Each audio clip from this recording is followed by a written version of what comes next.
Hi, this is Alex from Groovy Entertainment. Today we got another book and record to play for you. Today's book is Thumbelina from 1953.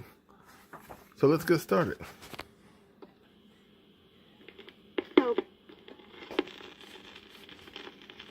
Hello, boys and girls.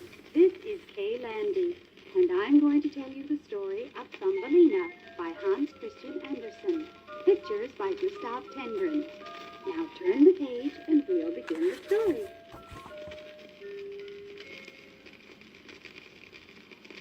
There was once a tiny little girl. She was sweet and pretty and no taller than your thumb. So Thumbelina was her given name. A nicely varnished walnut shell made a bed for her, with a violet pebble mattress and a rose leaf coverlet. That was where she slept at night. But in the daytime, she played about in a small dish garden, where she rowed her tulip petal boat from side to side of a tiny flower-wreathed lake.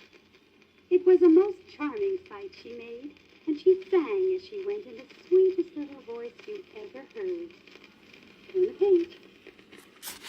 One night, as she lay in her pretty bed, a great ugly toad came hopping in through the open window and jumped straight to the table where Thumbelina was lying asleep. She would make just the wife for my son, thought the toad. So she snatched up Thumbelina, walnut shell and all, and hopped off with her back to the garden.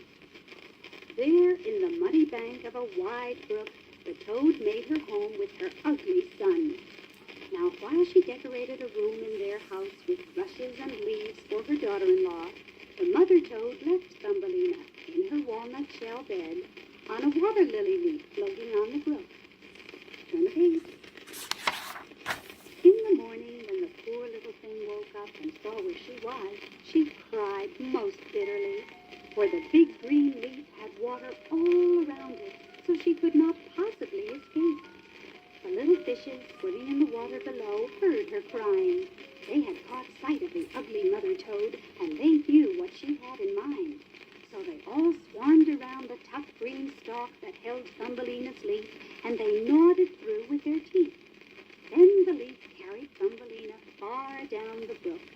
Turn the page. At last her leaf boat stopped against a mossy bank in a strange forest world. She had no way to travel further, so all through the summer, Thumbelina lived quite alone in that enormous wood. From blades of grass, she wove a bed. This she hung neatly under a leaf, where she was sheltered from the rain. For food, she had honey from the flowers. For drink, the morning dew on the leaves. And so she passed the summer and autumn. Then came winter, the bitter winter. All the birds flew away. The flowers withered. The great leaf under which she had lived shriveled to a faded yellow stalk.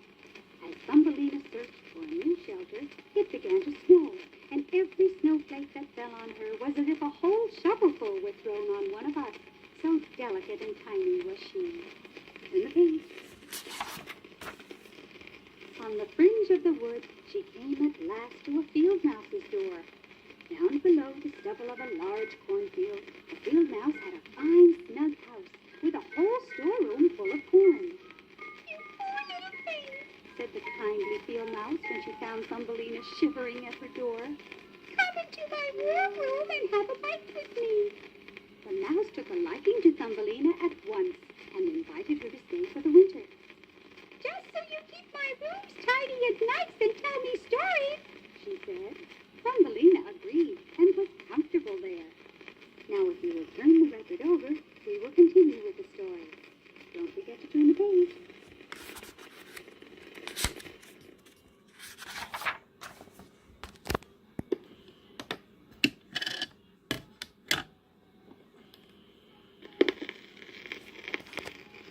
In the evenings, the field mouse's neighbor often came to call. He was a tiresome old mole. "But his house is even snugger than mine," the mouse said. "And he wears such a lovely black velvet coat. If only you could get him for a husband, you'd be well off indeed." Thumbelina paid no attention to this. She had no intention of marrying the mole. He was very learned, she admitted.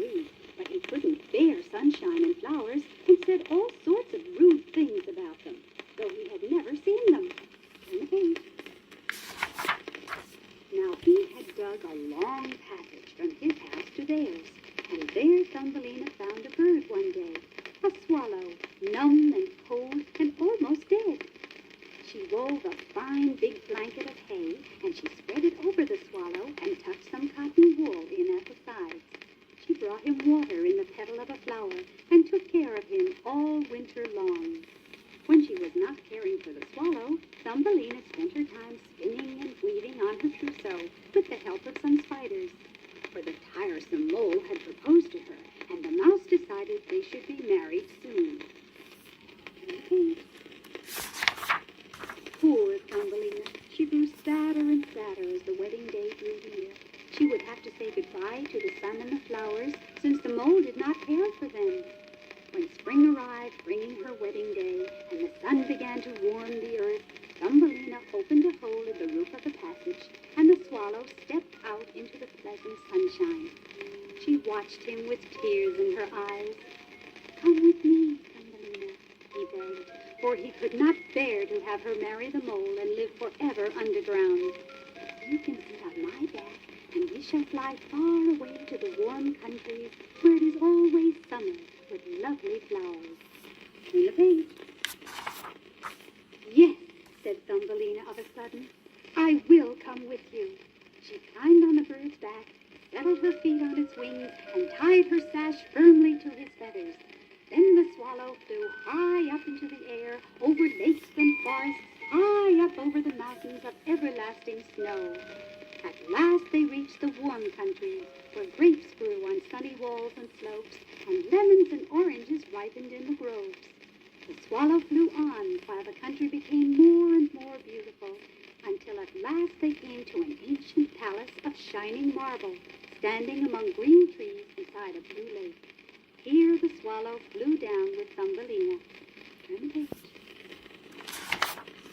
He placed her on a broad flower petal, and there, in the middle of the flower, was a little man no bigger than herself. He was the king of the spirits of the flowers. Turn the page. My, how handsome he is, Thumbelina thought, and the little king was equally enchanted at the sight of her. He took the crown from his own head and placed it on hers. Then he asked her what her name might be, and that she would be his wife. She knew at once that he was the husband for her, so she said yes to the king. Then from every flower round about, a tiny lady or gentleman appeared. Each of them brought a gift for the new queen, but her favorite of all was a pair of beautiful wings from a white butterfly. These they fastened to her back so that she could flit with the others from flower to flower. Turn the page. Such rejoicing as there was then, and the swallow sat in his nest above and sang for their happiness with all his loving heart.